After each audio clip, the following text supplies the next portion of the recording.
Industrial Society and Its Future by Theodore John Kaczynski. Introduction. 1. The Industrial Revolution and its consequences have been a disaster for the human race. They have greatly increased the life expectancy of those of us who live in advanced countries, but they have destabilized society, have made life unfulfilling, have subjected human beings to indignities, have led to widespread psychological suffering, in the third world to physical suffering as well, and have inflicted severe damage on the natural world. The continued development of technology will worsen the situation. It will certainly subject human beings to greater indignities and inflict greater damage on the natural world. It will probably lead to greater social disruption and psychological suffering, and it may lead to increased physical suffering even in advanced countries. 2. The industrial technological system may survive, or it may break down. If it survives, it may eventually achieve a low level of physical and psychological suffering, but only after passing through a long and very painful period of adjustment, and only at the cost of permanently reducing human beings and many other living organisms to engineered products and mere cogs in the social machine. Furthermore, if the system survives, the consequences will be inevitable. There is no way of reforming or modifying the system so as to prevent it from depriving people of dignity and autonomy. 3. If the system breaks down, the consequences will still be very painful. But the bigger the system grows, the more disastrous the results of its breakdown will be. So if it is to break down, it had best break down sooner rather than later. 4. We therefore advocate a revolution against the industrial system. This revolution may or may not make use of violence. It may be sudden, or it may be a relatively gradual process spanning a few decades. We can't predict any of that. But we do outline, in a very general way, the measures that those who hate the industrial system should take in order to prepare the way for a revolution against that form of society. This is not to be a political revolution. Its object will be to overthrow not governments, but the economic and technological basis of the present society. 5. In this article, we give attention to only some of the negative developments that have grown out of the industrial technological system. Other such developments we mention only briefly or ignore altogether. This does not mean that we regard these other developments as unimportant. For practical reasons, we have to confine our discussion to areas that have received insufficient public attention or in which we have something new to say. For example, since there are well-developed environmental and wilderness movements, we have written very little about environmental degradation or the destruction of wild nature, even though we consider these to be highly important. The psychology of modern leftism. 6. Almost everyone will agree that we live in a deeply troubled society. One of the most widespread manifestations of the craziness of our world is leftism, so a discussion of the psychology of leftism can serve as an introduction to the discussion of the problems of modern society in general. 7. But what is leftism? During the first half of the 20th century, leftism could have been practically identified with socialism. Today, the movement is fragmented, and it is not clear who can properly be called a leftist. When we speak of leftists in this article, we have in mind mainly socialists, collectivists, politically correct types, feminists, gay and disability activists, animal rights activists, and the like. But not everyone who is associated with one of these movements is a leftist. What we are trying to get at in discussing leftism is not so much a movement or an ideology as a psychological type, or rather a collection of related types. Thus, what we mean by leftism will emerge more clearly in the course of our discussion of leftist psychology. 8. Even so, our conception of leftism will remain a good deal less clear than we would wish, but there doesn't seem to be any remedy for this. All we are trying to do here is indicate in a rough and approximate way the two psychological tendencies that we believe are the main driving force of modern leftism. We by no means claim to be telling the whole truth about leftist psychology. Also, our discussion is meant to apply to modern leftism only. We leave open the question of the extent to which our discussion could be applied to the leftists of the 19th and early 20th centuries. 9. The two psychological tendencies that underlie modern leftism we call feelings of inferiority and over-socialization. Feelings of inferiority are characteristic of modern leftism as a whole, while over-socialization is characteristic only of a certain segment of modern leftism.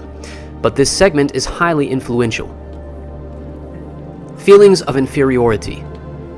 10. By feelings of inferiority, we mean not only inferiority feelings in the strict sense, but a whole spectrum of related traits. Low self-esteem, feelings of powerlessness, depressive tendencies, defeatism, guilt, self-hatred, etc. We argue that modern leftists tend to have some such feelings, possibly more or less repressed, and that these feelings are decisive in determining the direction of modern leftism. 11. When someone interprets as derogatory almost anything that is said about him or about groups with whom he identifies, we conclude that he has inferiority feelings or low self-esteem. This tendency is pronounced among minority rights activists, whether or not they belong to the minority groups whose rights they defend. They are hypersensitive about the words used to designate minorities and about anything that is said concerning minorities. The terms Negro, Oriental, handicapped, or chick for an African, an Asian, a disabled person, or a woman originally had no derogatory connotation. Broad and chick were merely the feminine equivalents of guy, dude, or fellow. The negative connotations have been attached to these terms by the activists themselves. Some animal rights activists have gone so far as to reject the word pet and insist on its replacement by animal companion. Leftish anthropologists go to great lengths to avoid saying anything about primitive peoples that could conceivably be interpreted as negative. They want to replace the word primitive by non-literate. They seem almost paranoid about anything that might suggest that any primitive culture is inferior to our own. We do not mean to imply that primitive cultures are inferior to ours. We merely point out the hypersensitivity of leftish anthropologists. 12. Those who are most sensitive about politically incorrect terminology are not the average black ghetto dweller, Asian immigrant, abused woman, or disabled person, but a minority of activists, many of whom do not even belong to any oppressed group, but come from privileged strata of society. Political correctness has its stronghold among university professors, who have secure employment with comfortable salaries, and the majority of whom are heterosexual white males from middle to upper class families. 13. Many leftists have an intense identification with the problems of groups that have an image of being weak, women, defeated, American Indians, repellent, homosexuals, or otherwise inferior. The leftists themselves feel that these groups are inferior. They would never admit to themselves that they have such feelings, but it is precisely because they do see these groups as inferior that they identify with their problems. We do not mean to suggest that women, Indians, etc. are inferior. We are only making a point about leftist psychology. 14. Feminists are desperately anxious to prove that women are as strong and as capable as men. Clearly they are nagged by a fear that women may not be as strong and as capable as men. 15. Leftists tend to hate anything that has an image of being strong, good, and successful. They hate America. They hate Western civilization, they hate white males, they hate rationality. The reasons that leftists give for hating the West, etc., clearly do not correspond with their real motives. They say they hate the West because it is warlike, imperialistic, sexist, ethnocentric, and so forth. But where these same faults appear in socialist countries or in primitive cultures, the leftist finds excuses for them, or at best he grudgingly admits that they exist, whereas he enthusiastically points out and often greatly exaggerates these faults where they appear in Western civilization. Thus, it is clear that these faults are not the leftist's real motive for hating America and the West. He hates America and the West because they are strong and successful. 16. Words like self-confidence, self-reliance, initiative, enterprise, optimism, etc. play little role in the liberal and leftist vocabulary. The leftist is anti-individualistic, pro-collectivist. He wants society to solve everyone's problems for them, satisfy everyone's needs for them, take care of them. He is not the sort of person who has an inner sense of confidence in his ability to solve his own problems and satisfy his own needs. The leftist is antagonistic to the concept of competition because, deep inside, he feels like a loser. 17. Art forms that appeal to modern leftish intellectuals tend to focus on sordidness, defeat, and despair, or else they take an orgiastic tone, throwing off rational control as if there were no hope of accomplishing anything through rational calculation, and all that was left was to immerse oneself in the sensations of the moment. 18. Modern leftish philosophers tend to dismiss reason, science, objective reality, and to insist that everything is culturally relative. It is true that one can ask serious questions about the foundations of scientific knowledge and about how, if at all, the concept of objective reality can be defined. But it is obvious that modern leftish philosophers are not simply cool-headed logicians systematically analyzing the foundations of knowledge. They are deeply involved emotionally in their attack on truth and reality. They attack these concepts because of their own psychological needs. For one thing, their attack is an outlet for hostility, and, to the extent that it is successful, it satisfies the drive for power. More importantly, the leftists hate science and rationality because they classify certain beliefs as true, that is, successful, superior, and other beliefs as false, that is, failed, inferior. The leftist's feelings of inferiority run so deep that he cannot tolerate any classification of some things as successful or superior and other things as failed or inferior. This also underlies the rejection by many leftists of the concept of mental illness and the utility of IQ tests. Leftists are antagonistic to genetic explanations of human abilities or behavior because such explanations tend to make some persons appear superior or inferior to others. Leftists prefer to give society the credit or blame for an individual's ability or lack of it. Thus, if a person is inferior, it is not his fault, but society's, because he has not been brought up properly. 19. The leftist is not typically the kind of person whose feelings of inferiority make him a braggart, an egotist, a bully, a self-promoter, a ruthless competitor. This kind of person has not wholly lost faith in himself. He has a deficit in his sense of power and self-worth, but he can still conceive of himself as having the capacity to be strong, and his efforts to make himself strong produce his unpleasant behavior. But the leftist is too far gone for that. His feelings of inferiority are so ingrained that he cannot conceive of himself as individually strong and valuable. Hence the collectivism of the leftist.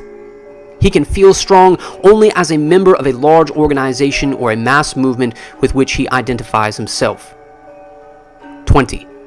Notice the masochistic tendency of leftist tactics. Leftists protest by lying down in front of vehicles, they intentionally provoke police or racists to abuse them, etc.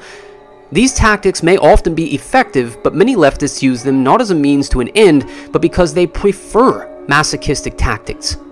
Self-hatred is a leftist trait. 21. Leftists may claim that their activism is motivated by compassion or by moral principles, and moral principle does play a role for the leftist of the over-socialized type. But compassion and moral principle cannot be the main motives for leftist activism. Hostility is too prominent a component of leftist behavior. So is the drive for power. Moreover, much leftist behavior is not rationally calculated to be of benefit to the people whom the leftists claim to be trying to help. For example, if one believes that affirmative action is good for black people, does it make sense to demand affirmative action in hostile or dogmatic terms? Obviously, it would be more productive to take a diplomatic and conciliatory approach that would make at least verbal and symbolic concessions to white people who think that affirmative action discriminates against them. But leftist activists do not take such an approach because it would not satisfy their emotional needs. Helping black people is not their real goal. Instead, race problems serve as an excuse for them to express their own hostility and frustrated need for power. In doing so, they actually harm black people because the activists' hostile attitude toward the white majority tends to intensify race hatred. 22. If our society had no social problems at all, the leftists would have to invent problems in order to provide themselves with an excuse for making a fuss. 23. We emphasize that the foregoing does not pretend to be an accurate description of everyone who might be considered a leftist. It is only a rough indication of a general tendency of leftism. Over-socialization. 24. Psychologists use the term socialization to designate the process by which children are trained to think and act as society demands. A person is said to be well socialized if he believes in and obeys the moral code of his society and fits in well as a functioning part of that society. It may seem senseless to say that many leftists are over-socialized, since the leftist is perceived as a rebel. Nevertheless, the position can be defended. Many leftists are not such rebels as they may seem. 25. The moral code of our society is so demanding that no one can think, feel, and act in a completely moral way. For example, we are not supposed to hate anyone, yet almost everyone hates somebody at some time or other, whether he admits it to himself or not. Some people are so highly socialized that the attempt to think, feel, and act morally imposes a severe burden on them. In order to avoid feelings of guilt, they continually have to deceive themselves about their own motives and find moral explanations for feelings and actions that in reality have a non-moral origin. We use the term over-socialized to describe such people. 26. Over-socialization can lead to low self-esteem, a sense of powerlessness, defeatism, guilt, etc. One of the most important means by which our society socializes children is by making them feel ashamed of behavior or speech that is contrary to society's expectations. If this is overdone, or if a particular child is especially susceptible to such feelings, he ends by feeling ashamed of himself. Moreover, the thought and the behavior of the over-socialized person are more restricted by society's expectations than are those of the lightly socialized person. The majority of people engage in a significant amount of naughty behavior. They lie, they commit petty thefts, they break traffic laws, they goof off at work, they hate someone, they say spiteful things, or they use some underhanded trick to get ahead of the other guy. The over-socialized person cannot do these things, or if he does do them, he generates in himself a sense of shame and self-hatred. The over-socialized person cannot even experience, without guilt, thoughts or feelings that are contrary to the accepted morality. He cannot think unclean thoughts. And socialization is not just a matter of morality. We are socialized to conform to many norms of behavior that do not fall under the heading of morality. Thus, the over-socialized person is kept on a psychological leash and spends his life running on rails that society has laid down for him. In many over-socialized people, this results in a sense of constraint and powerlessness that can be a severe hardship. We suggest that over-socialization is among the more serious cruelties that human beings inflict on one another. 27. We argue that a very important and influential segment of the modern left is over-socialized, and that their over-socialization is of great importance in determining the direction of modern leftism. Leftists of the over-socialized type tend to be intellectuals or members of the upper middle class. Notice that university intellectuals constitute the most highly socialized segment of our society, and also the most left-wing segment. 28. The leftist of the over-socialized type tries to get off his psychological leash and assert his autonomy by rebelling. But usually he is not strong enough to rebel against the most basic values of society. Generally speaking, the goals of today's leftists are not in conflict with the accepted morality. On the contrary, the left takes an accepted moral principle, adopts it as its own, and then accuses mainstream society of violating that principle. Examples: racial equality, equality of the sexes, helping poor people, peace as opposed to war, nonviolence generally, freedom of expression, kindness to animals. More fundamentally, the duty of the individual to serve society, and the duty of society to take care of the individual. All these have been deeply rooted values of our society, or at least of its middle and upper classes, for a long time. These values are explicitly or implicitly expressed or presupposed in most of the material presented to us by the mainstream communications media and the educational system. Leftists, especially those of the over-socialized type, usually do not rebel against these principles, but justify their hostility to society by claiming, with some degree of truth, that society is not living up to these principles. 29. Here is an illustration of the way in which the over-socialized leftist shows his real attachment to the conventional attitudes of our society while pretending to be in rebellion against it. Many leftists push for affirmative action, for moving black people into high-prestige jobs, for improved education in black schools and more money for such schools, the way of life for the black underclass they regard as a social disgrace. They want to integrate the black man into the system, make him a business executive, a lawyer, a scientist, just like the upper-middle-class white people. The leftists will reply that the last thing they want is to make the black man into a copy of the white man. Instead, they want to preserve African-American culture. But in what does this preservation of African-American culture consist? It can hardly consist in anything more than eating black-style food, listening to black-style music, wearing black-style clothing, and going to a black-style church or mosque. In other words, it can express itself only in superficial matters. In all essential respects, most leftists of the over-socialized type want to make the black man conform to white middle-class ideals. They want to make him study technical subjects, become an executive or a scientist, spend his life climbing the status ladder to prove that black people are as good as white. They want to make black fathers responsible. They want black gangs to become non-violent, etc.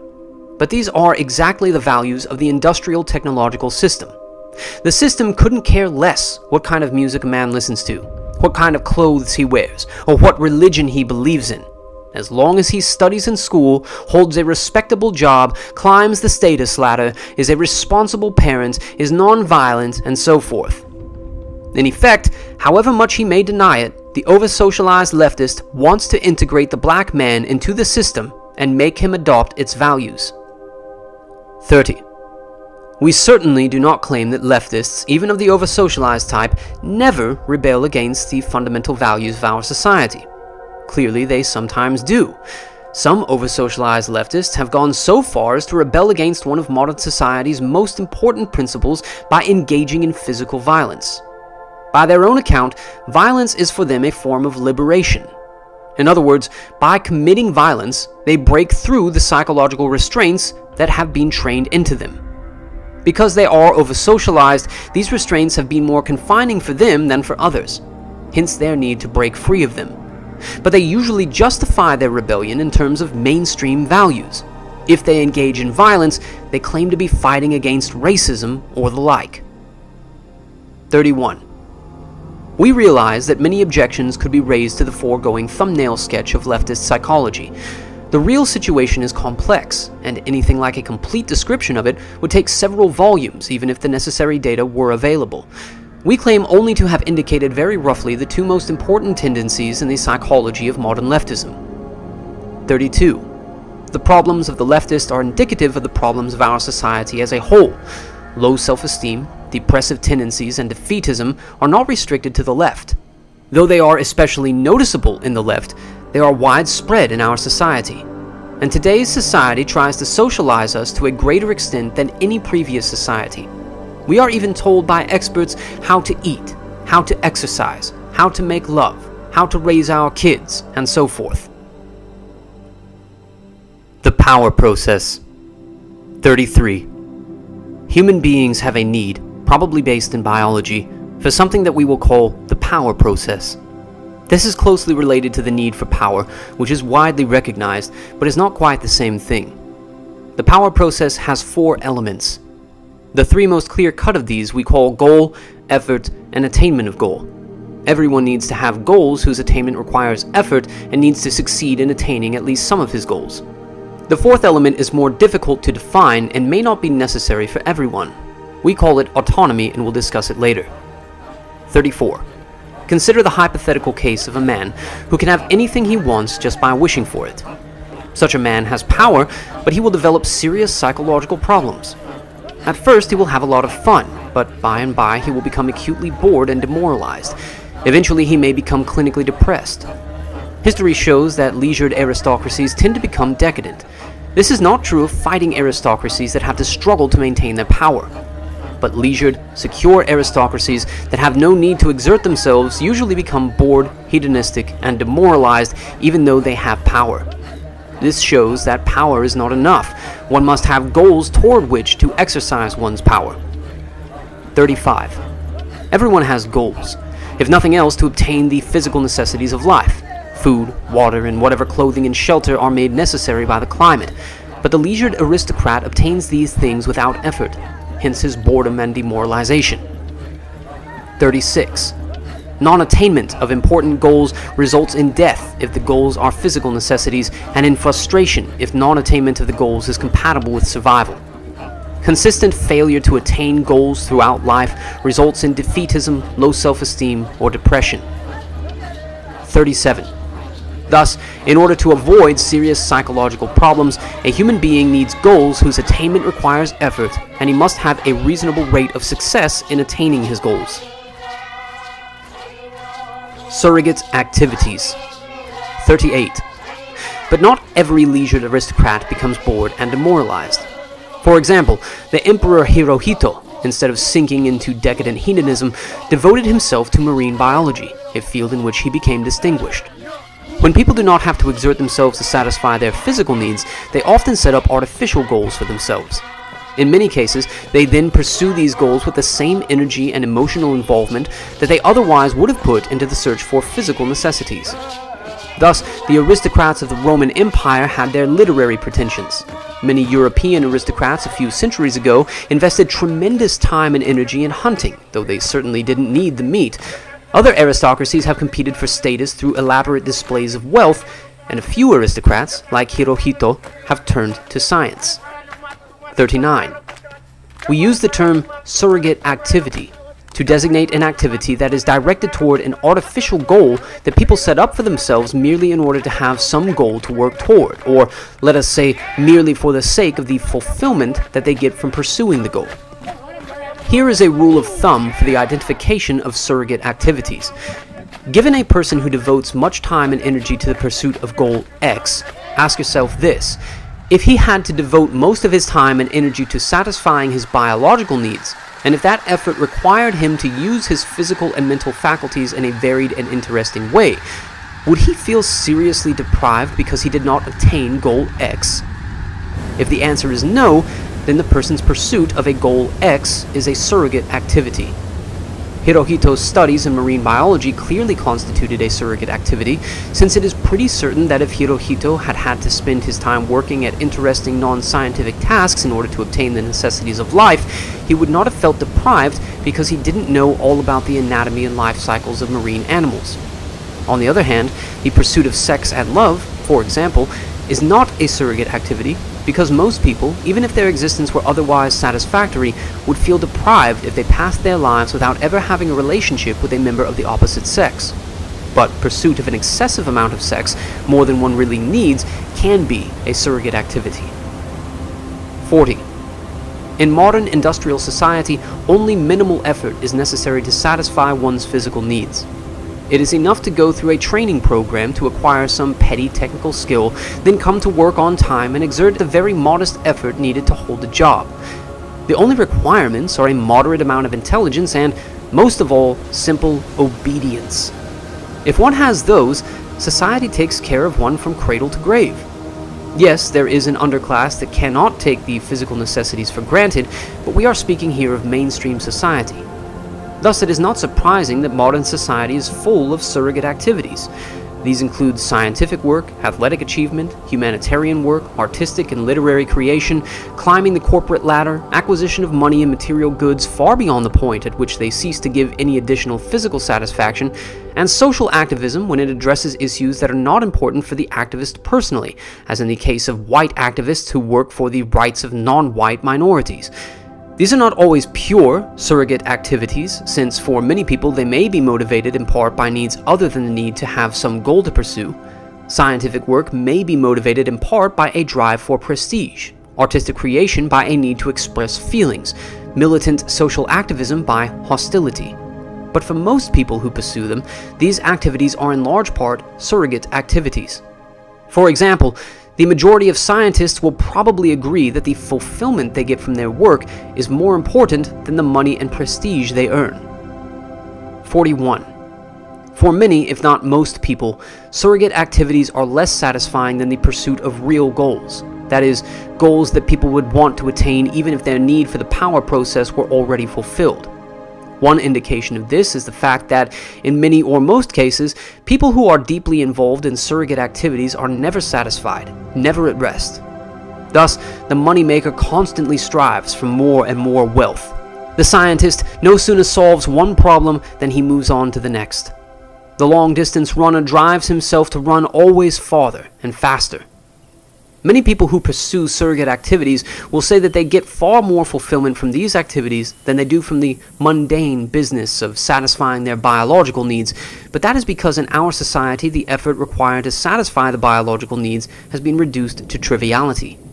More importantly, in our society, people do not satisfy their biological needs autonomously, but by functioning as parts of an immense social machine.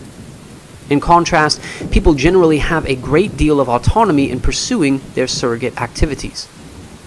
Autonomy. 42. Autonomy as a part of the power process may not be necessary for every individual, but most people need a greater or lesser degree of autonomy in working toward their goals. Their efforts must be undertaken on their own initiative and must be under their own direction and control. Yet most people do not have to exert this initiative, direction, and control as single individuals. It is usually enough to act as a member of a small group. Thus, if half a dozen people discuss a goal among themselves and make a successful joint effort to attain that goal, their need for the power process will be served. But if they work under rigid orders handed down from above that leave them no room for autonomous decision and initiative, then their need for the power process will not be served. The same is true when decisions are made on a collective basis if the group making the collective decision is so large that the role of each individual is insignificant. 43. It is true that some individuals seem to have little need for autonomy. Either their drive for power is weak, or they satisfy it by identifying themselves with some powerful organization to which they belong. And then there are unthinking animal types who seem to be satisfied with a purely physical sense of power. The good combat soldier who gets his sense of power by developing fighting skills that he is quite content to use in blind obedience to his superiors. 44. But for most people, it is through the power process, having a goal, making an autonomous effort and attaining the goal, that self-esteem, self-confidence, and a sense of power are acquired. When one does not have an adequate opportunity to go through the power process, the consequences are, depending on the individual and on the way the power process is disrupted, boredom, demoralization, low self-esteem, inferiority feelings, defeatism, depression, anxiety, guilt, frustration, hostility, spouse or child abuse, insatiable hedonism, abnormal sexual behavior, sleep disorders, eating disorders, etc. Sources of social problems. 45. Any of the foregoing symptoms can occur in any society, but in modern industrial society, they are present on a massive scale. We aren't the first to mention that the world today seems to be going crazy. This sort of thing is not normal for human societies. There is good reason to believe that primitive man suffered from less stress and frustration and was better satisfied with his way of life than modern man is.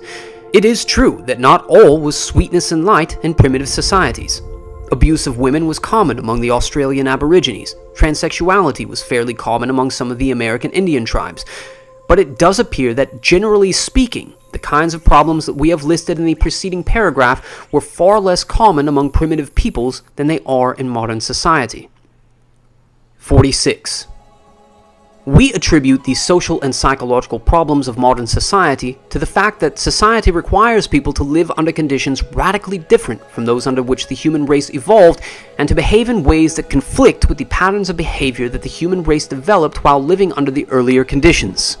It is clear from what we have already written that we consider lack of opportunity to properly experience the power process as the most important of the abnormal conditions to which modern society subjects people. But it is not the only one. Before dealing with disruption of the power process as a source of social problems, we will discuss some of the other sources. 47. Among the abnormal conditions present in modern industrial society are excessive density of population, isolation of man from nature, excessive rapidity of social change, and the breakdown of natural small-scale communities such as the extended family, the village, or the tribe. 48.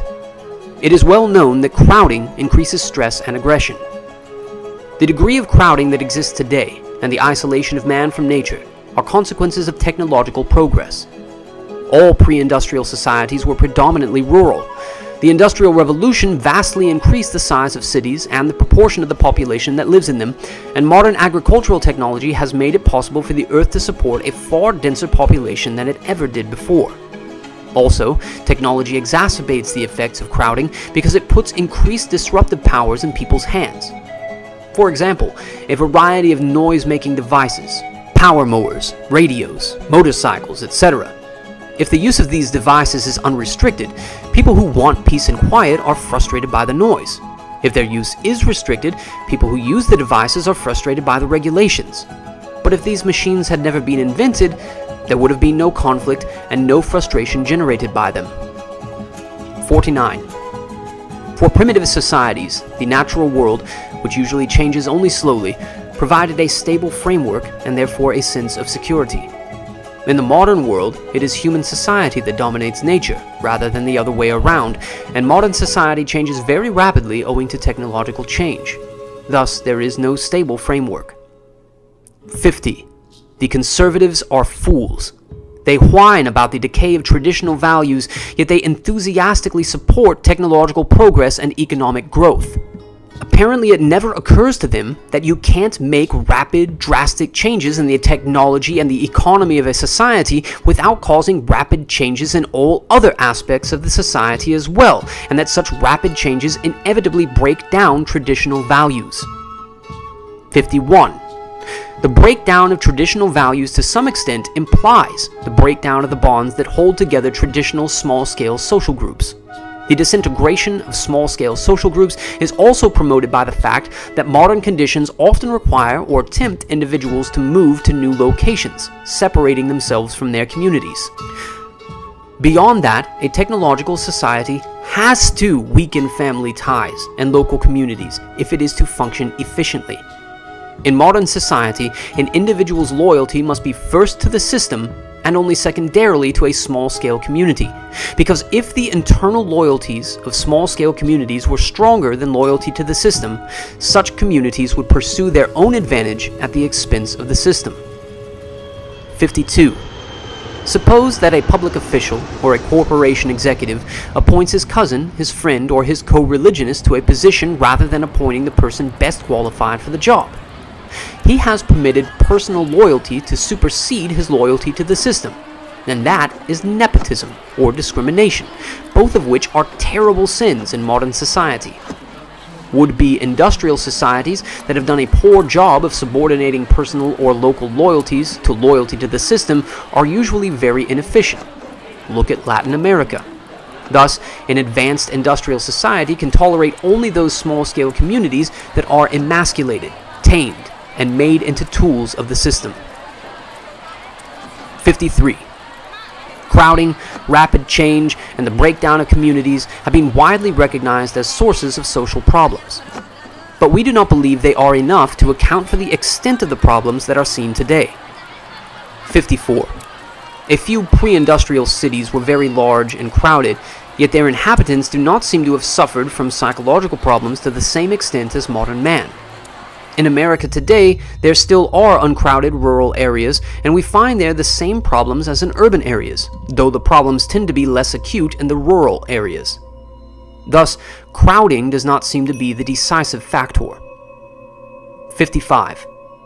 On the growing edge of the American frontier during the 19th century, the mobility of the population probably broke down extended families and small-scale social groups to at least the same extent as these are broken down today.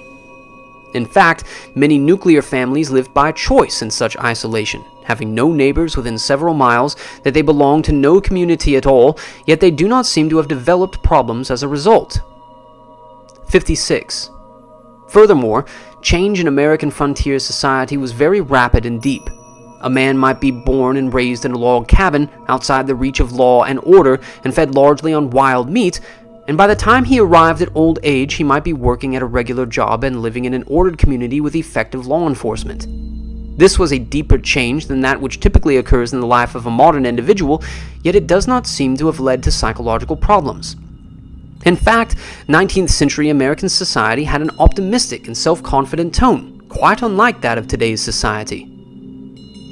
57. The difference, we argue, is that modern man has the sense, largely justified, that change is imposed on him, whereas the 19th century frontiersman had the sense, also largely justified, that he created change himself, by his own choice. Thus, a pioneer settled on a piece of land of his own choosing and made it into a farm through his own effort. In those days, an entire county might have only a couple of hundred inhabitants, and was a far more isolated and autonomous entity than a modern county is. Hence, the pioneer farmer participated as a member of a relatively small group in the creation of a new, ordered community. One may well question whether the creation of this community was an improvement, but at any rate it satisfied the pioneer's need for the power process. 58. It would be possible to give other examples of societies in which there has been rapid change and/or lack of close community ties without the kind of massive behavioral aberration that is seen in today's industrial society. We contend that the most important cause of social and psychological problems in modern society is the fact that people have insufficient opportunity to go through the power process in a normal way. We don't mean to say that modern society is the only one in which the power process has been disrupted. Probably most, if not all, civilized societies have interfered with the power process to a greater or lesser extent. But in modern industrial society, the problem has become particularly acute. Leftism, at least in its recent mid to late 20th century form, is in part a symptom of deprivation with respect to the power process. Disruption of the power process in modern society. 59. We divide human drives into three groups. 1. Those drives that can be satisfied with minimal effort. 2. Those that can be satisfied but only at the cost of serious effort. 3. Those that cannot be adequately satisfied no matter how much effort one makes. The power process is the process of satisfying the drives of the second group. The more drives there are in the third group, the more there is frustration, anger, eventually defeatism, depression, etc. 60.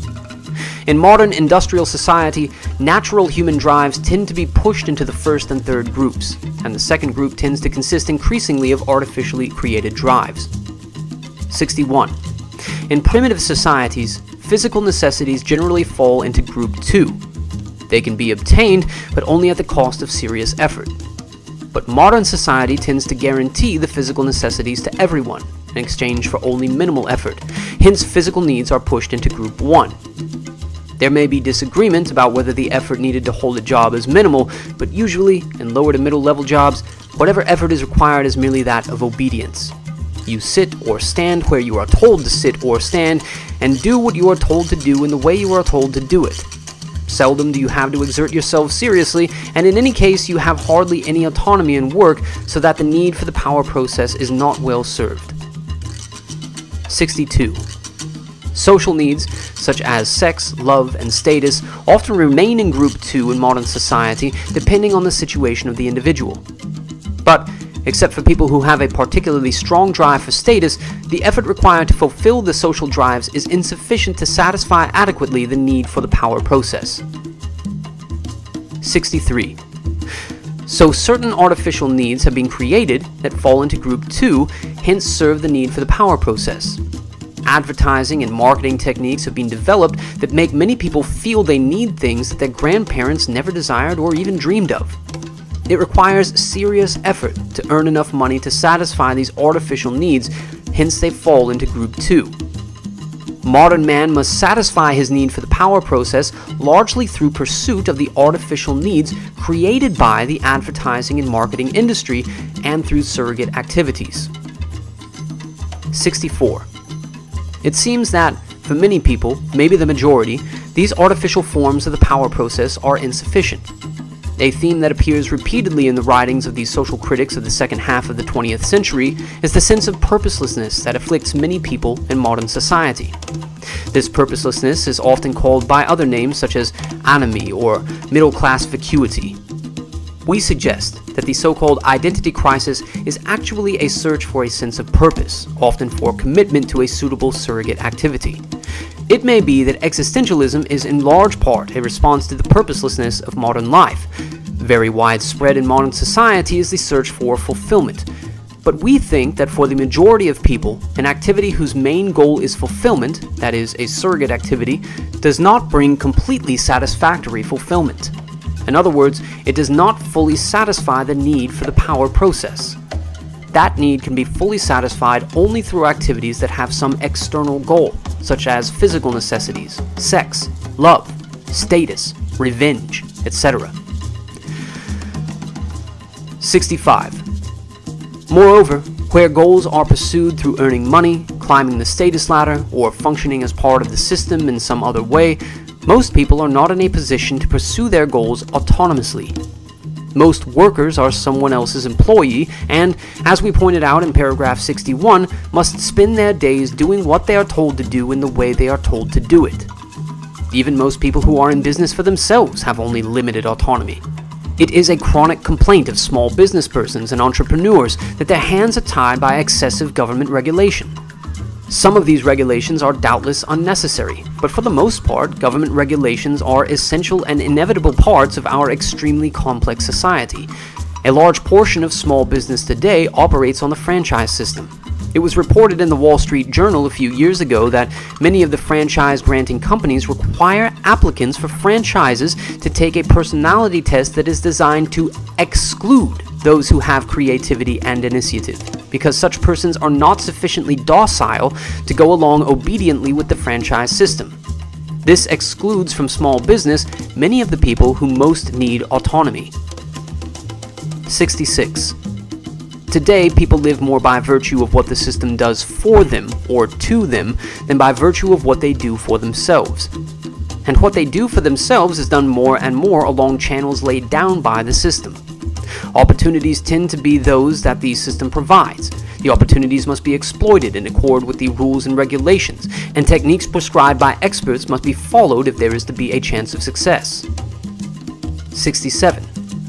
Thus, the power process is disrupted in our society through a deficiency of real goals and a deficiency of autonomy in the pursuit of goals. But it is also disrupted because of those human drives that fall into group 3, the drives that one cannot adequately satisfy no matter how much effort one makes. One of these drives is the need for security.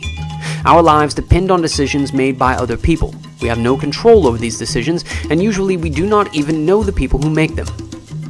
We live in a world in which relatively few people, maybe 500 or 1,000, make the important decisions. Philip B. Hyman of Harvard Law School, quoted by Anthony Lewis, New York Times, April 21, 1995. Our lives depend on whether safety standards at a nuclear power plant are properly maintained, on how much pesticide is allowed to get into our food, or how much pollution into our air, on how skillful or incompetent our doctor is. Whether we lose or get a job may depend on decisions made by government economists or corporation executives, and so forth. Most individuals are not in a position to secure themselves against these threats to more than a very limited extent. The individual's search for security is therefore frustrated, which leads to a sense of powerlessness. 68.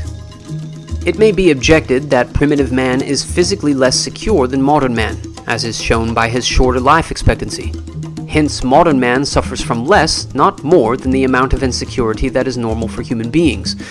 But psychological security does not closely correspond with physical security. What makes us feel secure is not so much objective security as a sense of confidence in our ability to take care of ourselves.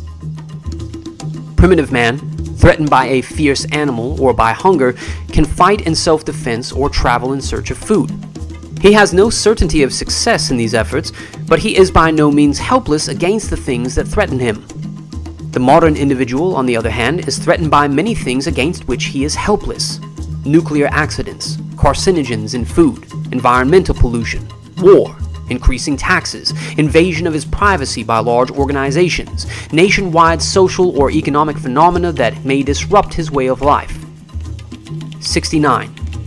It is true that primitive man is powerless against some of the things that threaten him, disease, for example, but he can accept the risk of disease stoically.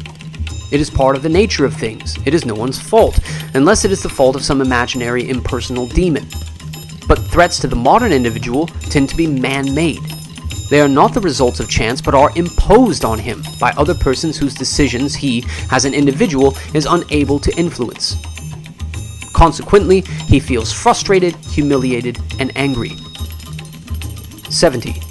Thus, primitive man, for the most part, has his security in his own hands, either as an individual or as a member of a small group, whereas the security of modern man is in the hands of persons or organizations that are too remote or too large for him to be able personally to influence them. So, modern man's drive for security tends to fall into groups 1 and 3. In some areas, food, shelter, etc., his security is assured at the cost of only trivial effort, whereas in other areas he cannot attain security. The foregoing greatly simplifies the real situation, but it does indicate in a rough, general way how the condition of modern man differs from that of primitive man. 71.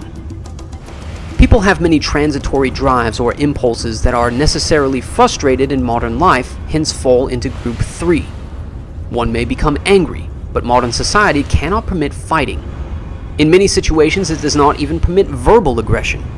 When going somewhere, one may be in a hurry, or one may be in a mood to travel slowly, but one generally has no choice but to move with the flow of traffic and obey the traffic signals. One may want to do one's work in a different way, but usually one can work only according to the rules laid down by one's employer. In many other ways as well, modern man is strapped down by a network of rules and regulations, explicit or implicit, that frustrate many of his impulses and thus interfere with the power process. Most of these regulations cannot be dispensed with because they are necessary for the functioning of industrial society.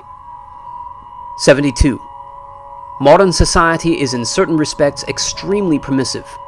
In matters that are irrelevant to the functioning of the system, we can generally do what we please. We can believe in any religion we like, as long as it does not encourage behavior that is dangerous to the system. We can go to bed with anyone we like, as long as we practice safe sex. We can do anything we like, as long as it is unimportant. But in all important matters, the system tends increasingly to regulate our behavior. 73. Behavior is regulated not only through explicit rules and not only by the government. Control is often exercised through indirect coercion or through psychological pressure or manipulation, and by organizations other than the government or by the system as a whole. Most large organizations use some form of propaganda to manipulate public attitudes or behavior. Propaganda is not limited to commercials and advertisements, and sometimes it is not even consciously intended as propaganda by the people who make it. For instance, the content of entertainment programming is a powerful form of propaganda. An example of indirect coercion. There is no law that says we have to go to work every day and follow our employer's orders. Legally, there is nothing to prevent us from going to live in the wild like primitive people, or from going into business for ourselves. But in practice, there is very little wild country left, and there is room in the economy for only a limited number of small business owners. Hence, most of us can survive only as someone else's employee. 74. We suggest that modern man's obsession with longevity and with maintaining physical vigor and sexual attractiveness to an advanced age is a symptom of unfulfillment resulting from deprivation with respect to the power process. The midlife crisis also is such a symptom. So is the lack of interest in having children that is fairly common in modern society but almost unheard of in primitive societies. 75. In primitive societies, life is a succession of stages. The needs and purposes of one stage having been fulfilled, there is no particular reluctance about passing on to the next stage. A young man goes through the power process by becoming a hunter, hunting not for sport or for fulfillment, but to get meat that is necessary for food. In young women, the process is more complex, with greater emphasis on social power. We won't discuss that here. This phase having been successfully passed through, the young man has no reluctance about settling down to the responsibilities of raising a family. In contrast, some modern people indefinitely postpone having children because they are too busy seeking some kind of fulfillment. We suggest that the fulfillment they need is adequate experience of the power process, with real goals instead of the artificial goals of surrogate activities. Again, having successfully raised his children, going through the power process by providing them with the physical necessities, the primitive man feels that his work is done and he is prepared to accept old age, if he survives that long, and death. Many modern people, on the other hand, are disturbed by the prospect of physical deterioration and death, as is shown by the amount of effort they expend trying to maintain their physical condition, appearance, and health. We argue that this is due to unfulfillment resulting from the fact that they have never put their physical powers to any practical use, have never gone through the power process using their bodies in a serious way. It is not the primitive man, who has used his body daily for practical purposes, who fears the deterioration of age, but the modern man, who has never had a practical use for his body beyond walking from his car to his house. It is the man whose need for the power process has been satisfied during his life, who is best prepared to accept the end of that life. 76. In response to the arguments of this section, someone will say, society must find a way to give people the opportunity to go through the power process. This won't work for those who need autonomy in the power process. For such people, the value of the opportunity is destroyed by the very fact that society gives it to them. What they need is to find or make their own opportunities. As long as the system gives them their opportunities, it still has them on a leash. To attain autonomy, they must get off that leash. How some people adjust. 77. Not everyone in industrial technological societies suffers from psychological problems. Some people even profess to be quite satisfied with society as it is. We now discuss some of the reasons why people differ so greatly in their response to modern society. 78. First, there doubtless are innate differences in the strength of the drive for power. Individuals with a weak drive for power may have relatively little need to go through the power process, or at least relatively little need for autonomy in the power process. These are docile types, who would have been happy as plantation darkies in the Old South. We don't mean to sneer at the plantation darkies of the Old South. To their credit, most of the slaves were not content with their servitude. We do sneer at people who are content with servitude. 79. Some people may have some exceptional drive, in pursuing which they satisfy their need for the power process. For example, those who have an unusually strong drive for social status may spend their whole lives climbing the status ladder without ever getting bored with that game. 80. People vary in their susceptibility to advertising and marketing techniques. Some people are so susceptible that, even if they make a great deal of money, they cannot satisfy their constant craving for the shiny new toys that the marketing industry dangles before their eyes. So they always feel hard-pressed financially even if their income is large, and their cravings are frustrated. 81. Some people have low susceptibility to advertising and marketing techniques. These are the people who aren't interested in money. Material acquisition does not serve their need for the power process. 82. People who have medium susceptibility to advertising and marketing techniques are able to earn enough money to satisfy their craving for goods and services, but only at the cost of serious effort, putting in overtime, taking a second job, earning promotions, etc. Thus, material acquisition serves their need for the power process. But it does not necessarily follow that their need is fully satisfied. They may have insufficient autonomy in the power process. Their work may consist of following orders, and some of their drives may be frustrated, exempligrati as security, aggression. We are guilty of oversimplification in paragraphs 80 to 82 because we have assumed that the desire for material acquisition is entirely a creation of the advertising and marketing industry. Of course, it's not that simple. 83. Some people partly satisfy their need for power by identifying themselves with a powerful organization or mass movement. An individual lacking goals or power joins a movement or an organization, adopts its goals as his own, then works toward these goals. When some of the goals are attained, the individual, even though his personal efforts have played only an insignificant part in the attainment of the goals, feels, through his identification with the movement or organization, as if he had gone through the power process. This phenomenon was exploited by the fascists, Nazis, and communists. Our society uses it too, though less crudely. Example: Manuel Noriega was an irritant to the US.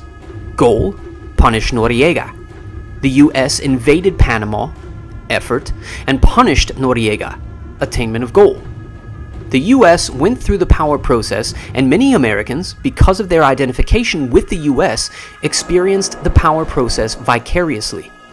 hence the widespread public approval of the Panama invasion. It gave people a sense of power. We see the same phenomenon in armies, corporations, political parties, humanitarian organizations, religious or ideological movements. In particular, leftist movements tend to attract people who are seeking to satisfy their need for power. But for most people, identification with a large organization or a mass movement does not fully satisfy the need for power. 84. Another way in which people satisfy their need for the power process is through surrogate activities. As we explained in paragraphs 38 to 40, a surrogate activity is an activity that is directed toward an artificial goal that the individual pursues for the sake of the fulfillment that he gets from pursuing the goal, not because he needs to attain the goal itself. For instance, there is no practical motive for building enormous muscles, hitting a little white ball into a hole, or acquiring a complete series of postage stamps. Yet many people in our society devote themselves with passion to bodybuilding, golf, or stamp collecting. Some people are more other-directed than others, and therefore will readily attach importance to a surrogate activity simply because the people around them treat it as important, or because society tells them it is important. That is why some people will get very serious about essentially trivial activities, such as sports, or bridge, or chess, or arcane scholarly pursuits, whereas others who are more clear-sighted never see these things as anything but the surrogate activities that they are, and consequently never attach enough importance to them to satisfy their need for the power process in that way. It only remains to point out that in many cases a person's way of earning a living is also a surrogate activity. Not a pure surrogate activity, since part of the motive for the activity is to gain the physical necessities and, for some people, social status and the luxuries that advertising makes them want, but many people put into their work far more effort than is necessary to earn whatever money and status they require, and this extra effort constitutes a surrogate activity. This extra effort, together with the emotional investment that accompanies it, is one of the most potent forces acting toward the continual development and perfecting of the system, with negative consequences for individual freedom. Especially for the most creative scientists and engineers, work tends to be largely a surrogate activity. This point is so important that it deserves a separate discussion, which we shall give in a moment. 85. In this section, we have explained how many people in modern society do satisfy their need for the power process to a greater or lesser extent. But we think that for the majority of people, the need for the power process is not fully satisfied. In the first place, those who have an insatiable drive for status, or who get firmly hooked on a surrogate activity, or who identify strongly enough with a movement or organization to satisfy their need for power in that way, are exceptional personalities. Others are not fully satisfied with surrogate activities or by identification with an organization. In the second place, too much control is imposed by the system through explicit regulation or through socialization, which results in a deficiency of autonomy and in frustration due to the impossibility of attaining certain goals and the necessity of restraining too many impulses. 86. But even if most people in industrial technological society were well satisfied, we would still be opposed to that form of society because, among other reasons, we consider it demeaning to fulfill one's need for the power process through surrogate activities or through identification with an organization, rather than through pursuit of real goals. The motives of scientists. 87. Science and technology provide the most important examples of surrogate activities. Some scientists claim that they are motivated by curiosity, or by a desire to benefit humanity. But it is easy to see that neither of these can be the principal motive of most scientists. As for curiosity, that notion is simply absurd. Most scientists work on highly specialized problems that are not the object of any normal curiosity. For example, is an astronomer, a mathematician, or an entomologist curious about the properties of isopropyl trimethylmethane? Of course not. Only a chemist is curious about such a thing, and he is curious about it only because chemistry is his surrogate activity. Is the chemist curious about the appropriate classification of a new species of beetle? No. That question is of interest only to the entomologist, and he is interested in it only because entomology is his surrogate activity. If the chemist and the entomologist had to exert themselves seriously to obtain the physical necessities, and if that effort exercised their abilities in an interesting way but in some non-scientific pursuit, then they wouldn't give a damn about isopropyl trimethylmethane or the classification of beetles. Suppose that lack of funds for postgraduate education had led the chemist to become an insurance broker instead of a chemist. In that case, he would have been very interested in insurance matters, but would have cared nothing about isopropyl trimethylmethane. In any case, it is not normal to put into the satisfaction of mere curiosity the amount of time and effort that scientists put into their work. The curiosity explanation for the scientist's motive just doesn't stand up. 88. The benefit of humanity explanation doesn't work any better. Some scientific work has no conceivable relation to the welfare of the human race. Most of archaeology or comparative linguistics, for example. Some other areas of science present obviously dangerous possibilities, yet scientists in these areas are just as enthusiastic about their work as those who develop vaccines or study air pollution. Consider the case of Dr. Edward Teller, who had an obvious emotional involvement in promoting nuclear power plants. Did this involvement stem from a desire to benefit humanity? If so, then why didn't Dr. Teller get emotional about other humanitarian causes? If he was such a humanitarian, then why did he help to develop the H-bomb? As with many other scientific achievements, it is very much open to question whether nuclear power plants actually do benefit humanity. Does the cheap electricity outweigh the accumulating waste and the risk of accidents? Dr. Teller saw only one side of the question. Clearly, his emotional involvement with nuclear power arose not from a desire to benefit humanity, but from the personal fulfillment he got from his work and from seeing it put to practical use. 89. The same is true of scientists generally. With possible rare exceptions, their motive is neither curiosity nor a desire to benefit humanity, but the need to go through the power process, to have a goal, a scientific problem to solve, to make an effort, research, and to attain the goal, solution of the problem. Science is a surrogate activity because scientists work mainly for the fulfillment they get out of the work itself. 90. Of course, it's not that simple. Other motives do play a role for many scientists, money and status, for example. Some scientists may be persons of the type who have an insatiable drive for status, and this may provide much of the motivation for their work.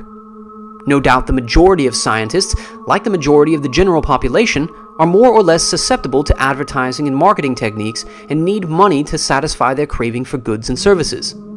Thus, science is not a pure surrogate activity, but it is in large part a surrogate activity. 91. Also, science and technology constitute a powerful mass movement, and many scientists gratify their need for power through identification with this mass movement. 92. Thus, science marches on blindly, without regard to the real welfare of the human race or to any other standard, obedient only to the psychological needs of the scientists and of the government officials and corporation executives who provide the funds for research. The nature of freedom. 93. We are going to argue that industrial technological society cannot be reformed in such a way as to prevent it from progressively narrowing the sphere of human freedom. But because freedom is a word that can be interpreted in many ways, we must first make clear what kind of freedom we are concerned with. 94. By freedom, we mean the opportunity to go through the power process, with real goals, not the artificial goals of surrogate activities, and without interference, manipulation, or supervision from anyone, especially from a large organization. Freedom means being in control, either as an individual or as a member of a small group, of the life and death issues of one's existence. Food, clothing, shelter, and defense against whatever threats there may be in one's environment. Freedom means having power. Not the power to control other people, but the power to control the circumstances of one's own life. One does not have freedom if anyone else, especially a large organization, has power over one, no matter how benevolently, tolerantly, and permissively that power may be exercised. It is important not to confuse freedom with mere permissiveness. 95. It is said that we live in a free society because we have a certain number of constitutionally guaranteed rights, but these are not as important as they seem. The degree of personal freedom that exists in a society is determined more by the economic and technological structure of the society than by its laws or its form of government. Most of the Indian nations of New England were monarchies, and many of the cities of the Italian Renaissance were controlled by dictators. But in reading about these societies, one gets the impression that they allowed far more personal freedom than our society does. In part, this was because they lacked efficient mechanisms for enforcing the ruler's will. There were no modern, well-organized police forces, no rapid long-distance communications, no surveillance cameras, no dossiers of information about the lives of average citizens. Hence, it was relatively easy to evade control. 96. As for our constitutional rights, consider for example that of freedom of the press. We certainly don't mean to knock that right. It is a very important tool for limiting concentration of political power and for keeping those who do have political power in line by publicly exposing any misbehavior on their part. But freedom of the press is of very little use to the average citizen as an individual. The mass media are mostly under the control of large organizations that are integrated into the system. Anyone who has a little money can have something printed, or can distribute it on the internet or in some such way, but what he has to say will be swamped by the vast volume of material put out by the media. Hence, it will have no practical effect. To make an impression on society with words is therefore almost impossible for most individuals and small groups. Take us, for example. If we had never done anything violent and had submitted the present writings to a publisher, they probably would not have been accepted. If they had been accepted and published, they probably would not have attracted many readers, because it's more fun to watch the entertainment put out by the media than to read a sober essay. Even if these writings had had many readers, most of these readers would soon have forgotten what they had read, as their minds were flooded by the massive material to which the media exposed them. In order to get our message before the public with some chance of making a lasting impression, we've had to kill people. 97. Constitutional rights are useful up to a point, but they do not serve to guarantee much more than what might be called the bourgeois conception of freedom. According to the bourgeois conception, a free man is essentially an element of a social machine and has only a certain set of prescribed and delimited freedoms.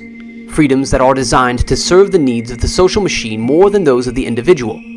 Thus, the bourgeois free man has economic freedom because that promotes growth and progress. He has freedom of the press because public criticism restrains misbehavior by political leaders. He has a right to a fair trial because imprisonment at the whim of the powerful will be bad for the system. This was clearly the attitude of Simón Bolívar. To him, people deserved liberty only if they used it to promote progress. Progress as conceived by the bourgeois. Other bourgeois thinkers have taken a similar view of freedom as a mere means to collective ends. Chester C. Tan, Chinese Political Thought in the 20th Century, page 202, explains the philosophy of the Kuomintang leader Hu Han-min. An individual is granted rights because he is a member of society and his community life requires such rights. By community, Hu meant the whole society or the nation. And on page 259, Tan states that according to Carson Chang Chun-mai, head of the State Socialist Party in China, freedom had to be used in the interest of the state and of the people as a whole. But what kind of freedom does one have if one can use it only as someone else prescribes? FC's conception of freedom is not that of Bolívar, Hu, Chang, or other bourgeois theorists. The trouble with such theorists is that they have made the development and application of social theories their surrogate activity. Consequently, the theories are designed to serve the needs of the theorists more than the needs of any people who may be unlucky enough to live in a society on which the theories are imposed.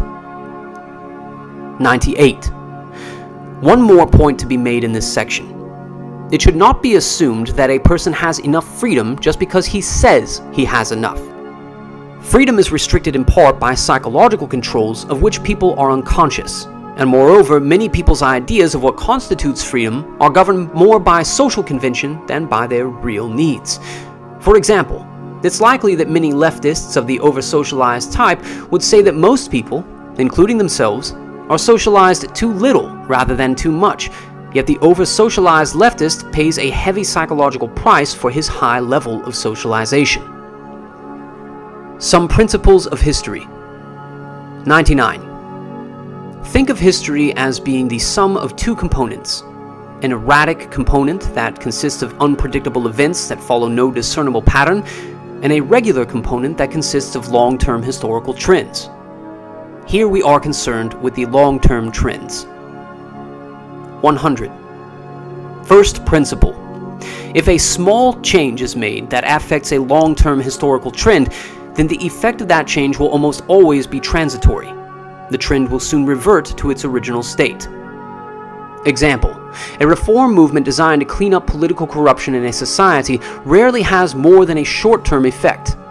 Sooner or later, the reformers relax and corruption creeps back in. The level of political corruption in a given society tends to remain constant, or to change only slowly with the evolution of the society. Normally, a political cleanup will be permanent only if accompanied by widespread social changes. A small change in the society won't be enough. If a small change in a long-term historical trend appears to be permanent, it is only because the change acts in the direction in which the trend is already moving, so that the trend is not altered but only pushed a step ahead. 101.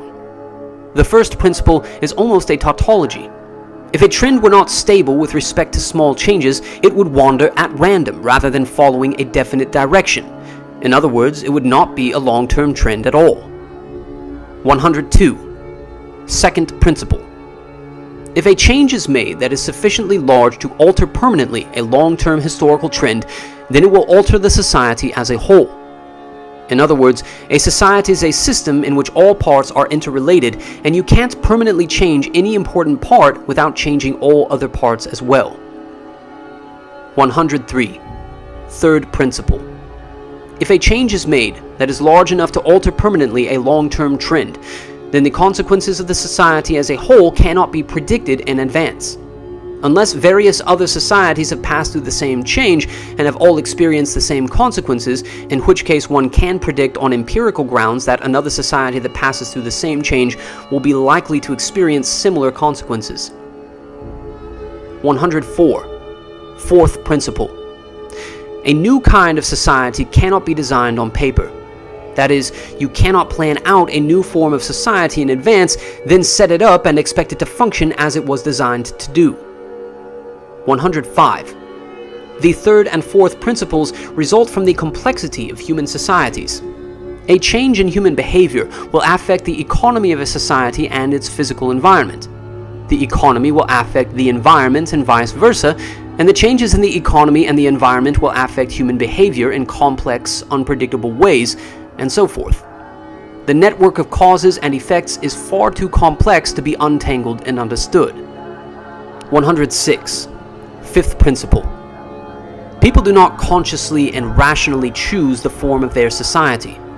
Societies develop through processes of social evolution that are not under rational human control. 107. The fifth principle is a consequence of the other four. 108. To illustrate, by the first principle, generally speaking, an attempt at social reform either acts in the direction which the society is developing anyway, so that it merely accelerates a change that would have occurred in any case, or else it has only a transitory effect, so that the society soon slips back into its old groove. To make a lasting change in the direction of development of any important aspect of a society, reform is insufficient, and revolution is required. A revolution does not necessarily involve an armed uprising or the overthrow of a government. By the second principle, a revolution never changes only one aspect of a society, it changes the whole society. And by the third principle, changes occur that were never expected or desired by the revolutionaries. By the fourth principle, when revolutionaries or utopians set up a new kind of society, it never works out as planned. 109. The American Revolution does not provide a counterexample. The American Revolution was not a revolution in our sense of the word, but a war of independence followed by a rather far-reaching political reform. The Founding Fathers did not change the direction of development of American society, nor did they aspire to do so. They only freed the development of American society from the retarding effect of British rule. Their political reform did not change any basic trend, but only pushed American political culture along its natural direction of development. British society, of which American society was an offshoot, had been moving for a long time in the direction of representative democracy. And prior to the War of Independence, the Americans were already practicing a significant degree of representative democracy in the colonial assemblies. The political system established by the Constitution was modeled on the British system and on the colonial assemblies. With major alterations, to be sure, there is no doubt that the Founding Fathers took a very important step. But it was a step along the road that the English-speaking world was already traveling. The proof is that Britain and all of its colonies that were populated predominantly by people of British descent ended up with the systems of representative democracy essentially similar to that of the United States. If the Founding Fathers had lost their nerve and declined to sign the Declaration of Independence, our way of life today would not have been significantly different. Maybe we would have had somewhat closer ties to Britain and would have had a parliament and prime minister instead of a Congress and a president. No big deal. Thus, the American Revolution provides not a counterexample to our principles, but a good illustration of them. 110. Still, one has to use common sense in applying the principles. They are expressed in imprecise language that allows latitude for interpretation, and exceptions to them can be found. So we present these principles not as inviolable laws, but as rules of thumb, or guides to thinking, that may provide a partial antidote to naive ideas about the future of society. The principles should be borne constantly in mind, and whenever one reaches a conclusion that conflicts with them, one should carefully re-examine one's thinking and retain the conclusion only if one has good, solid reasons for doing so. Industrial technological society cannot be reformed. 111. The foregoing principles help to show how hopelessly difficult it would be to reform the industrial system in such a way as to prevent it from progressively narrowing our sphere of freedom. There has been a consistent tendency, going back at least to the Industrial Revolution, for technology to strengthen the system at a high cost in individual freedom and local autonomy. Hence, any change designed to protect freedom from technology would be contrary to a fundamental trend in the development of our society. Consequently, such a change either would be a transitory one, soon swamped by the tide of history, or, if large enough to be permanent, would alter the nature of our whole society. This by the first and second principles. Moreover, since society would be altered in a way that could not be predicted in advance, third principle, there would be great risk.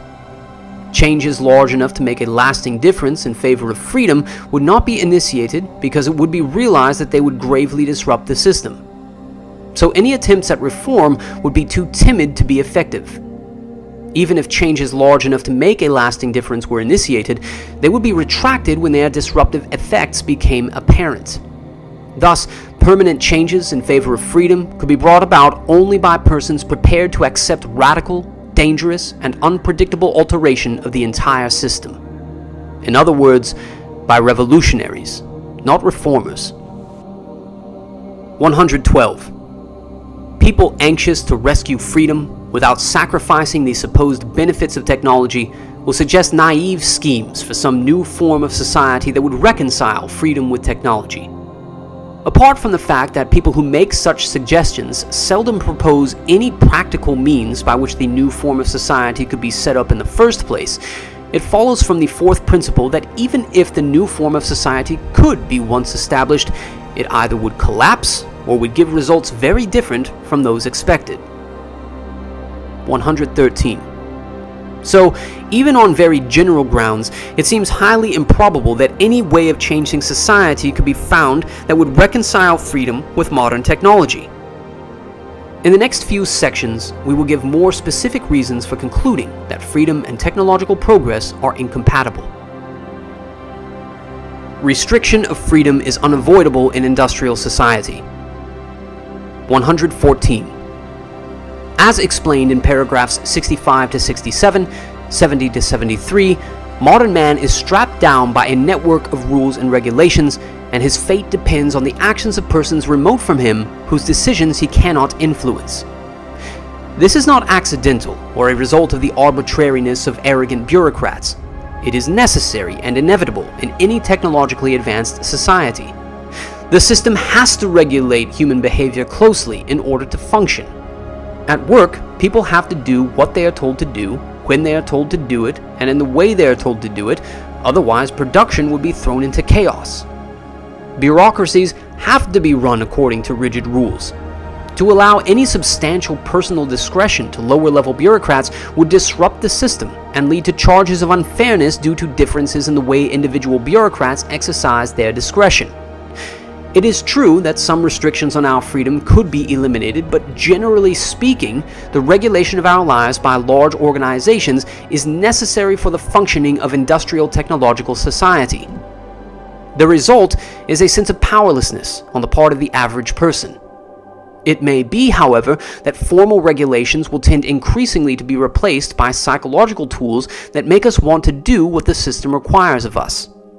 Propaganda, educational techniques, mental health programs, etc. 115. The system has to force people to behave in ways that are increasingly remote from the natural pattern of human behavior. For example, the system needs scientists, mathematicians, and engineers. It can't function without them. So heavy pressure is put on children to excel in these fields. It isn't natural for an adolescent human being to spend the bulk of his time sitting at a desk absorbed in study. A normal adolescent wants to spend his time in active contact with the real world. Among primitive peoples, the things that children are trained to do tend to be in reasonable harmony with natural human impulses. Among the American Indians, for example, boys were trained in active outdoor pursuits, just the sort of things that boys like. But in our society, children are pushed into studying technical subjects, which most do grudgingly. 116. Because of the constant pressure that the system exerts to modify human behavior, there is a gradual increase in the number of people who cannot or will not adjust to society's requirements. Welfare leeches, youth gang members, cultists, anti-government rebels, radical environmentalist saboteurs, dropouts, and resistors of various kinds. 117. In any technologically advanced society, the individual's fate must depend on decisions that he personally cannot influence to any great extent. A technological society cannot be broken down into small autonomous communities because production depends on the cooperation of very large numbers of people and machines. Such a society must be highly organized, and decisions have to be made that affect very large numbers of people. When a decision affects, say, 1 million people, then each of the affected individuals has, on the average, only a 1/1,000,000th share in making the decision. What usually happens in practice is that decisions are made by public officials or corporation executives, or by technical specialists. But even when the public votes on a decision, the number of voters ordinarily is too large for the vote of any one individual to be significant. Thus, most individuals are unable to influence measurably the major decisions that affect their lives. There is no conceivable way to remedy this in a technologically advanced society. The system tries to solve this problem by using propaganda to make people want the decisions that have been made for them. But even if this solution were completely successful in making people feel better, it would be demeaning. 118. Conservatives and some others advocate more local autonomy. Local communities once did have autonomy, but such autonomy becomes less and less possible as local communities become more enmeshed with and dependent on large-scale systems like public utilities, computer networks, highway systems, the mass communications media, and the modern healthcare system. Also operating against autonomy is the fact that technology applied in one location often affects people at other locations far away. Thus, pesticide or chemical use near a creek may contaminate the water supply hundreds of miles downstream, and the greenhouse effect affects the whole world. 119. The system does not and cannot exist to satisfy human needs. Instead, it is human behavior that has to be modified to fit the needs of the system. This has nothing to do with the political or social ideology that may pretend to guide the technological system. It is not the fault of capitalism, and it is not the fault of socialism. It is the fault of technology, because the system is guided not by ideology, but by technical necessity. Of course, the system does satisfy many human needs, but generally speaking, it does this only to the extent that it is to the advantage of the system to do it. It is the needs of the system that are paramount, not those of the human being. For example, the system provides people with food because the system couldn't function if everyone starved. It attends to people's psychological needs whenever it can conveniently do so because it couldn't function if too many people became depressed or rebellious.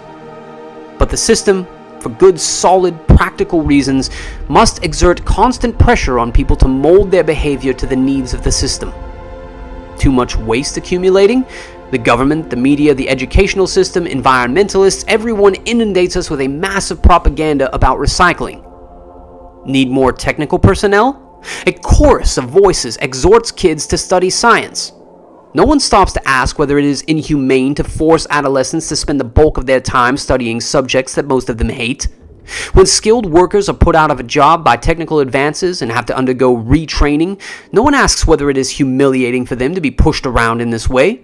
It is simply taken for granted that everyone must bow to technical necessity. And for good reason. If human needs were put before technical necessity, there would be economic problems, unemployment, shortages, or worse. The concept of mental health in our society is defined largely by the extent to which an individual behaves in accord with the needs of the system and does so without showing signs of stress. 120. Efforts to make room for a sense of purpose and for autonomy within the system are no better than a joke. For example, one company, instead of having each of its employees assemble only one section of a catalog, had each assemble a whole catalog, and this was supposed to give them a sense of purpose and achievement.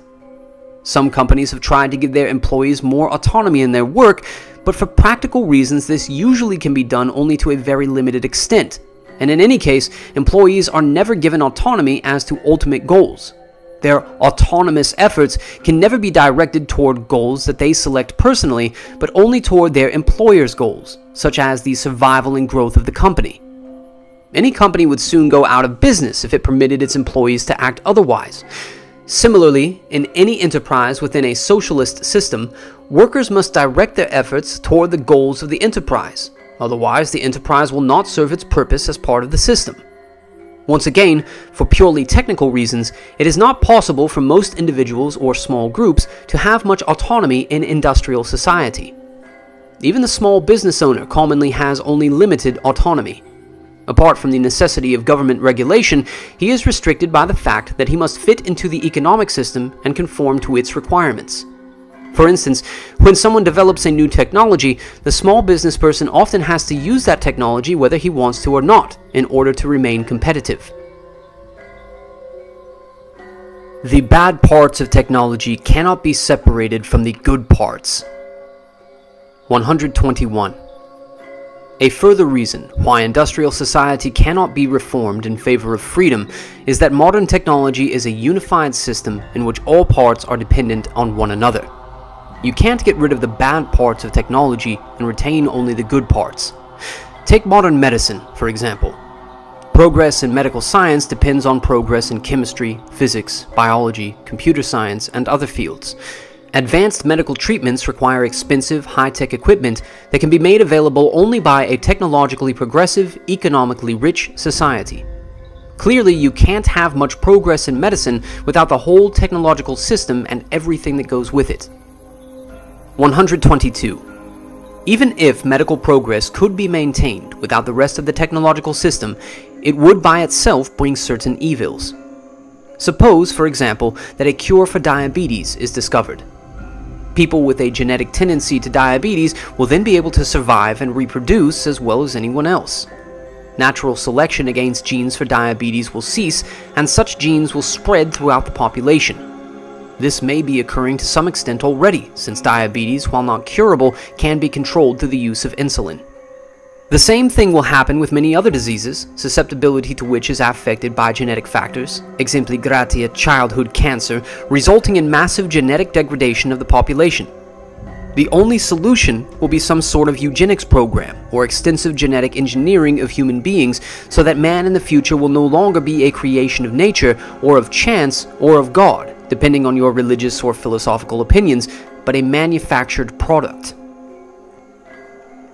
123. If you think that big government interferes in your life too much now, just wait till the government starts regulating the genetic constitution of your children. Such regulation will inevitably follow the introduction of genetic engineering of human beings, because the consequences of unregulated genetic engineering would be disastrous. 124. The usual response to such concerns is to talk about medical ethics. But a code of ethics would not serve to protect freedom in the face of medical progress, it would only make matters worse. A code of ethics applicable to genetic engineering would be in effect a means of regulating the genetic constitution of human beings. Somebody, probably the upper middle class mostly, would decide that such and such applications of genetic engineering were ethical and others were not, so that in effect they would be imposing their own values on the genetic constitution of the population at large. Even if a code of ethics were chosen on a completely democratic basis, the majority would be imposing their own values on any minorities who might have a different idea of what constituted an ethical use of genetic engineering. The only code of ethics that would truly protect freedom would be one that prohibited any genetic engineering of human beings, and you can be sure that no such code will ever be applied in a technological society. No code that reduced genetic engineering to a minor role could stand up for long, because the temptation presented by the immense power of biotechnology would be irresistible, especially since, to the majority of people, many of its applications will seem obviously and unequivocally good, eliminating physical and mental diseases, giving people the abilities they need to get along in today's world. Inevitably, genetic engineering will be used extensively, but only in ways consistent with the needs of the industrial technological system. Technology is a more powerful social force than the aspiration for freedom. 125. It is not possible to make a lasting compromise between technology and freedom, because technology is by far the more powerful social force and continually encroaches on freedom through repeated compromises. Imagine the case of two neighbors, each of whom at the outset owns the same amount of land, but one of whom is more powerful than the other. The powerful one demands a piece of the other's land. The weak one refuses. The powerful one says, "Okay, let's compromise. Give me half of what I asked." The weak one has little choice but to give in. Sometime later, the powerful neighbor demands another piece of land. Again, there is a compromise, and so forth. By forcing a long series of compromises on the weaker man, the powerful one eventually gets all of his land. So it goes in the conflict between technology and freedom. 126. Let us explain why technology is a more powerful social force than the aspiration for freedom. 127. A technological advance that appears not to threaten freedom often turns out to threaten it very seriously later on. For example, consider motorized transport. A walking man formerly could go where he pleased, go at his own pace without observing any traffic regulations, and was independent of technological support systems. When motor vehicles were introduced, they appeared to increase man's freedom. They took no freedom away from the walking man. No one had to have an automobile if he didn't want one, and anyone who did choose to buy an automobile could travel much faster and farther than a walking man. But the introduction of motorized transport soon changed society in such a way as to restrict greatly man's freedom of locomotion. When automobiles became numerous, it became necessary to regulate their use extensively. In a car, especially in densely populated areas, one cannot just go where one likes at one's own pace. One's movement is governed by the flow of traffic and by various traffic laws. One is tied down by various obligations: license requirements, driver test, renewing registration, insurance, maintenance required for safety, monthly payments on purchase price. Moreover, the use of motorized transport is no longer optional. Since the introduction of motorized transport, the arrangement of our cities has changed in such a way that the majority of people no longer live within walking distance of their place of employment, shopping areas, and recreational opportunities, so that they have to depend on the automobile for transportation. Or else, they must use public transportation, in which case they have even less control over their own movement than when driving a car. Even the walker's freedom is now greatly restricted. In the city, he continually has to stop to wait for traffic lights that are designed mainly to serve auto traffic. In the country, motor traffic makes it dangerous and unpleasant to walk along the highway. Note this important point that we have just illustrated with the case of motorized transport. When a new item of technology is introduced as an option that an individual can accept or not as he chooses, it does not necessarily remain optional.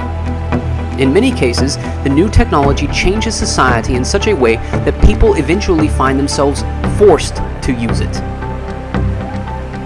128. While technological progress as a whole continually narrows our sphere of freedom, each new technical advance considered by itself appears to be desirable. Electricity, indoor plumbing, rapid long-distance communications. How could one argue against any of these things, or against any other of the innumerable technical advances that have made modern society? It would have been absurd to resist the introduction of the telephone, for example. It offered many advantages and no disadvantages. Yet, as we explained in paragraphs 59 to 76, all these technical advances taken together have created a world in which the average man's fate is no longer in his own hands or in the hands of his neighbors and friends, but in those of politicians, corporation executives, and remote anonymous technicians and bureaucrats whom he as an individual has no power to influence. The same process will continue in the future. Take genetic engineering, for example. Few people will resist the introduction of a genetic technique that eliminates a hereditary disease. It does no apparent harm and prevents much suffering. Yet a large number of genetic improvements taken together will make the human being into an engineered product rather than a free creation of chance, or of God, or whatever, depending on your religious beliefs. 129. Another reason why technology is such a powerful social force is that, within the context of a given society, technological progress marches in only one direction. It can never be reversed. Once a technical innovation has been introduced, people usually become dependent on it, so that they can never again do without it, unless it is replaced by some still more advanced innovation. Not only do people become dependent as individuals on a new item of technology, but even more, the system as a whole becomes dependent on it. Imagine what would happen to the system today if computers, for example, were eliminated. Thus, the system can move in only one direction, toward greater technologization. Technology repeatedly forces freedom to take a step back, but technology can never take a step back, short of the overthrow of the whole technological system. 130. Technology advances with great rapidity and threatens freedom at many different points at the same time. Crowding, rules and regulations, increasing dependence of individuals on large organizations, propaganda and other psychological techniques, genetic engineering, invasion of privacy through surveillance devices and computers, etc. To hold back any one of the threats to freedom would require a long and difficult social struggle. Those who want to protect freedom are overwhelmed by the sheer number of new attacks and the rapidity with which they develop, hence they become apathetic and no longer resist. To fight each of the threats separately would be futile. Success can be hoped for only by fighting the technological system as a whole, but that is revolution, not reform. 131. Technicians, we use this term in its broad sense to describe all those who perform a specialized task that requires training, tend to be so involved in their work, their surrogate activity, that when a conflict arises between their technical work and freedom, they almost always decide in favor of their technical work. This is obvious in the case of scientists, but it also appears elsewhere.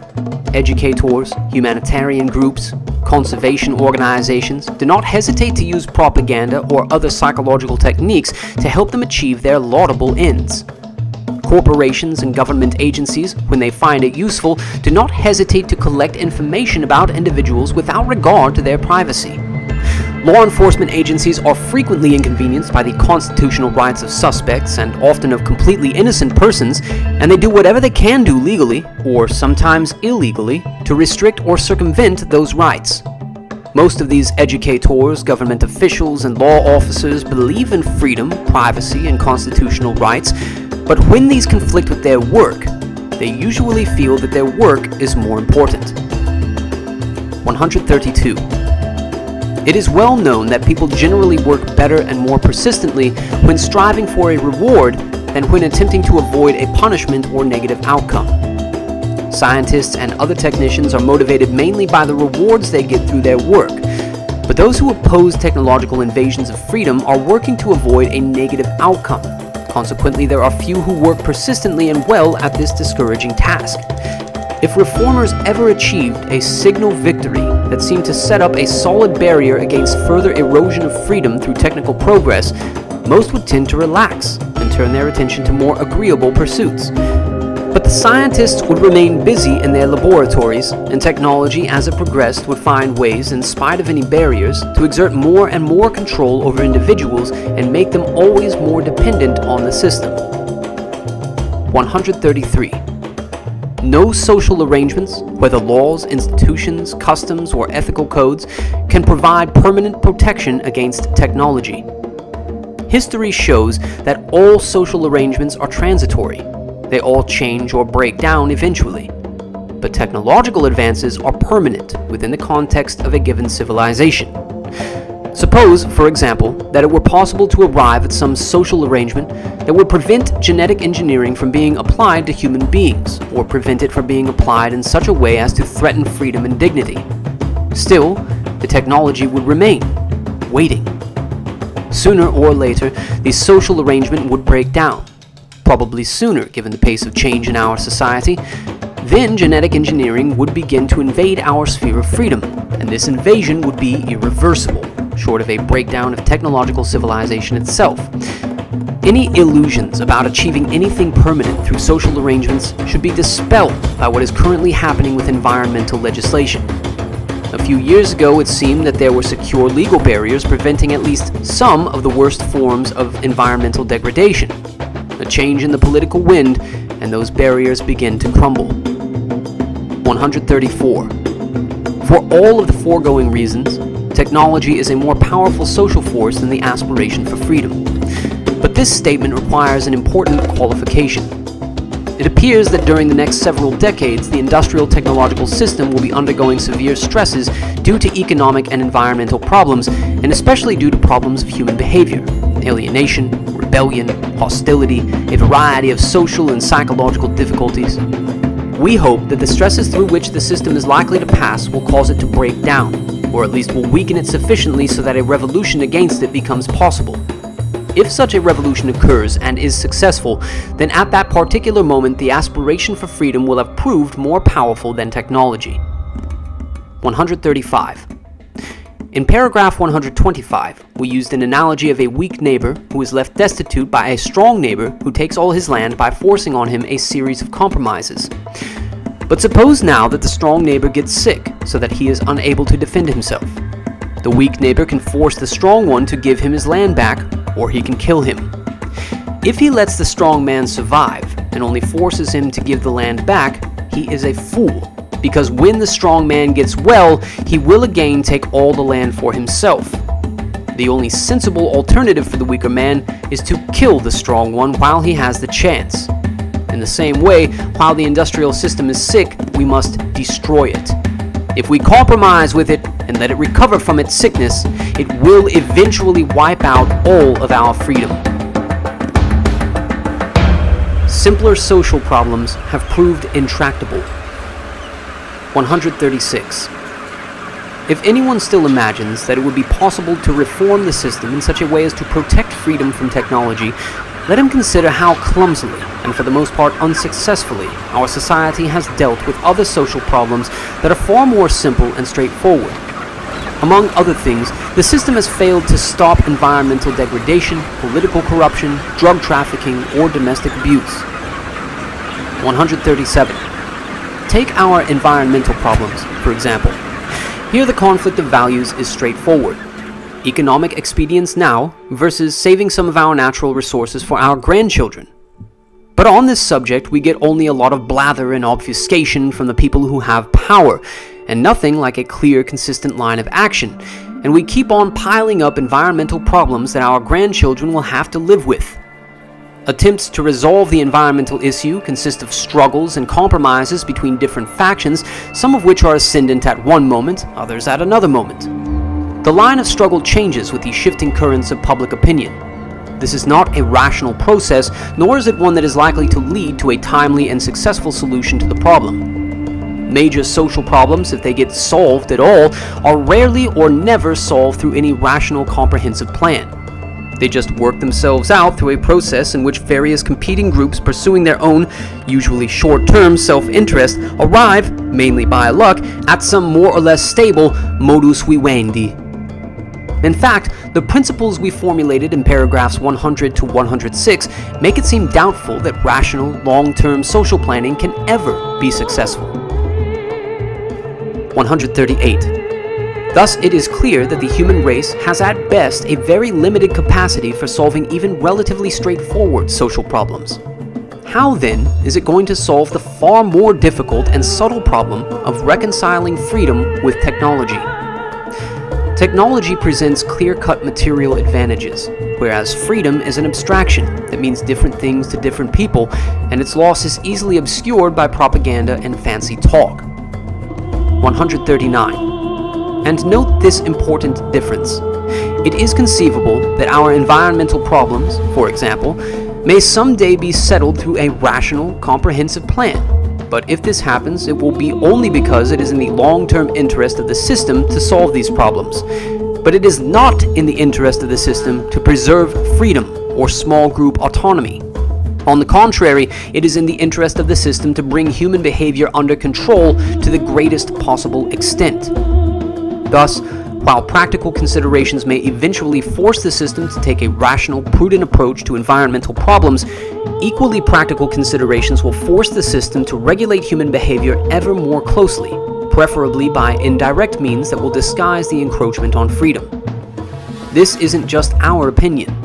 Eminent social scientists, exempli gratia James Q. Wilson, have stressed the importance of socializing people more effectively. Revolution is easier than reform. 140. We hope we have convinced the reader that the system cannot be reformed in such a way as to reconcile freedom with technology.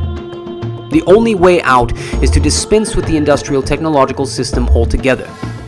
This implies revolution, not necessarily an armed uprising, but certainly a radical and fundamental change in the nature of society. 141. People tend to assume that because a revolution involves a much greater change than reform does, it is more difficult to bring about than reform is. Actually, under certain circumstances, revolution is much easier than reform. The reason is that a revolutionary movement can inspire an intensity of commitment that a reform movement cannot inspire. A reform movement merely offers to solve a particular social problem. A revolutionary movement offers to solve all problems at one stroke and create a whole new world. It provides the kind of ideal for which people will take great risks and make great sacrifices. For this reason, it would be much easier to overthrow the whole technological system than to put effective, permanent restraints on the development or application of any one segment of technology, such as genetic engineering, for example. Not many people will devote themselves with single-minded passion to imposing and maintaining restraints on genetic engineering, but under suitable conditions, large numbers of people may devote themselves passionately to a revolution against the industrial technological system. As we noted in paragraph 132, reformers seeking to limit certain aspects of technology would be working to avoid a negative outcome. But revolutionaries work to gain a powerful reward, fulfillment of their revolutionary vision, and therefore work harder and more persistently than reformers do. 142. Reform is always restrained by the fear of painful consequences if changes go too far. But once a revolutionary fever has taken hold of a society, people are willing to undergo unlimited hardships for the sake of their revolution. This was clearly shown in the French and Russian revolutions. It may be that in such cases only a minority of the population is really committed to the revolution, but this minority is sufficiently large and active so that it becomes the dominant force in society. We will have more to say about revolution in paragraphs 180 to 205. Control of human behavior. 143. Since the beginning of civilization, organized societies have had to put pressures on human beings for the sake of the functioning of the social organism. The kinds of pressures vary greatly from one society to another. Some of the pressures are physical: poor diet, excessive labor, environmental pollution. Some are psychological: noise, crowding, forcing human behavior into the mold that society requires. In the past, human nature has been approximately constant, or at any rate has varied only within certain bounds. Consequently, societies have been able to push people only up to certain limits. When the limit of human endurance has been passed, things start going wrong. Rebellion, or crime, or corruption, or evasion of work, or depression and other mental problems, or an elevated death rate, or a declining birth rate, or something else, so that either the society breaks down, or its functioning becomes too inefficient and it is, quickly or gradually, through conquest, attrition, or evolution, replaced by some more efficient form of society. 144. Thus, human nature has in the past put certain limits on the development of societies. People could be pushed only so far and no farther. But today, this may be changing, because modern technology is developing ways of modifying human beings. 145. Imagine a society that subjects people to conditions that make them terribly unhappy, then gives them drugs to take away their unhappiness. Science fiction? It is already happening to some extent in our own society. It is well known that the rate of clinical depression has been greatly increasing in recent decades. We believe that this is due to disruption of the power process, as explained in paragraphs 59 to 76.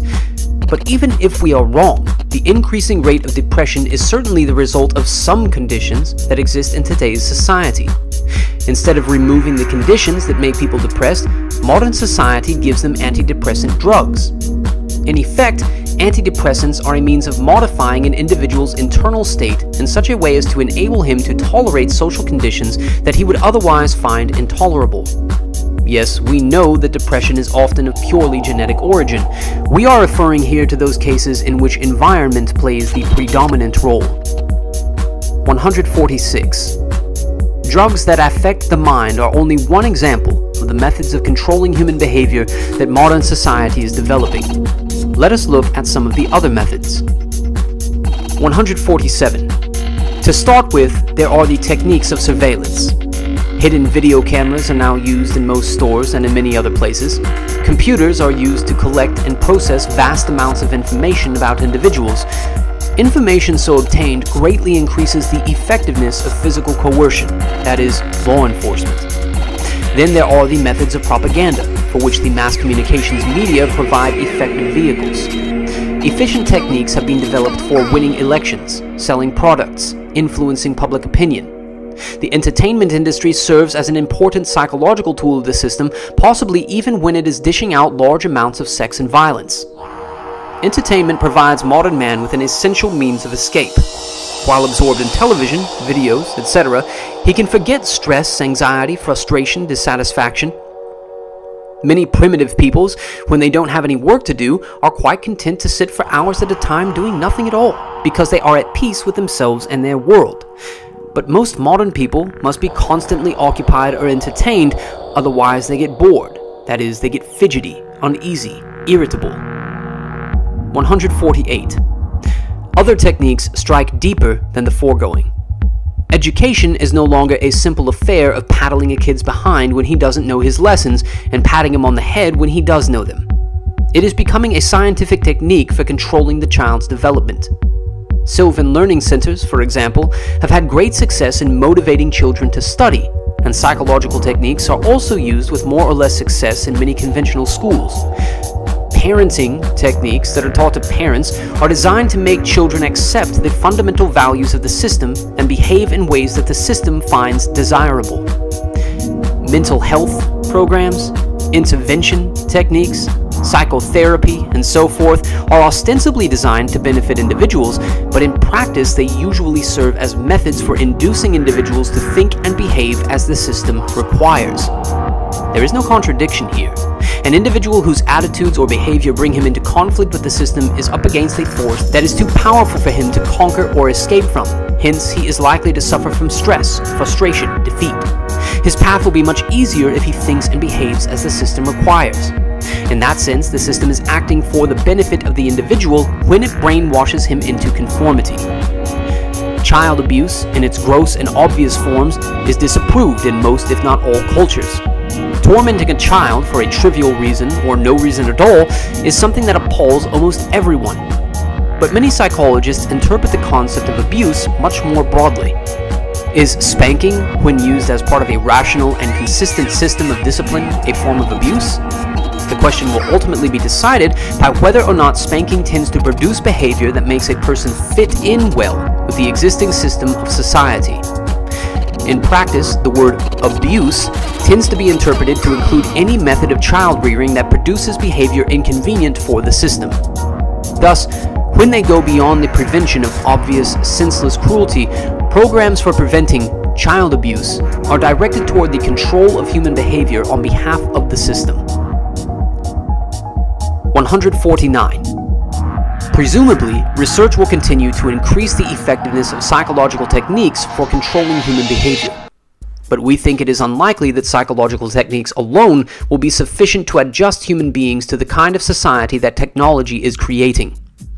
Biological methods probably will have to be used. We have already mentioned the use of drugs in this connection. Neurology may provide other avenues for modifying the human mind. Genetic engineering of human beings is already beginning to occur in the form of gene therapy